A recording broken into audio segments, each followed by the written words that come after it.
Hello everyone. Question is a company represents their customers as accounts that have an external ID field called customer underscore number. They have a custom order C object with a lookup to account to represent orders that are placed in their external order management system OMS. When an order is fulfilled in the OMS, a REST call to Salesforce should be made that creates an order record in Salesforce and relates it to the proper account. What is the optimal way to implement this? Option A, perform a REST GET on the account and a REST POST to update the order C with the account's record ID. Option B, perform a REST patch to upsert the order C and specify the account's customer underscore number C in it. Option C, perform a REST post to update the order C and specify the account's customer underscore number C in it. Option D, perform a REST GET on the account and a REST patch to upsert the order C with the account's record ID. Correct answer is option B.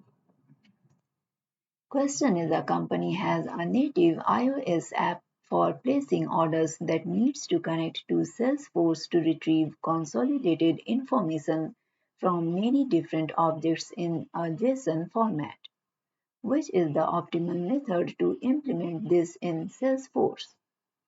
Option A, Apex REST Wave Service.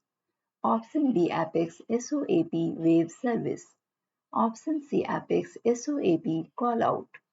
Option D, Apex REST Callout. Correct answer is option A. Question is an Apex trigger creates an order C record every time an opportunity is won by a sales representative. Recently, the trigger is creating two orders. What is the optimal method for a developer to troubleshoot this? Option A, set up debug logging for every sales representative, then monitor the logs for errors and exceptions. Option B, turn off all workflow rules, then turn them on one at a time to see which one causes the error. Option C, add system.debug function statements to the code and use the developer console logs to trace the code.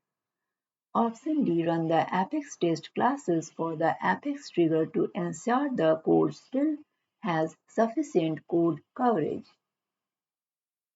Correct answer is option C. You can download the complete list of recently updated contents from the link provided in the description. If you like this content, please like and subscribe. Question is, which statement should be used to allow some of the records in a list of records to be inserted if others fail to be inserted? Option A, insert within bracket records comma false. Option B, database.insert within bracket records comma false. Option C, database.insert within brackets records comma true. Option D, insert records. Correct answer is option B. Question is, an Apex trigger creates a contract record every time an opportunity record is marked as closed and won. This trigger is working great except due to a recent acquisition, historical opportunities records need to be loaded into the Salesforce instance. When a test batch of records is loaded, the Apex trigger creates contract records. A developer is tasked with preventing contract records from being created when mass loading the opportunities, but the daily users still need to have the contract records created. What is the most extendable way to update the Apex trigger to accomplish this? Option A, use a hierarchy custom setting to disable the trigger for the user who does the data loading. Option B, use a list custom settings to disable the trigger for the user who does the data loading. Option C, add the profile ID of the user Who does the data loading to the trigger so the trigger won't fire for this user? Option D, add a validation rule to the contract to prevent contract creation by the user who does the data loading. Correct answer is option A. You can download the complete list of recently updated contents from the link provided in the description. If you like this content, please like and subscribe.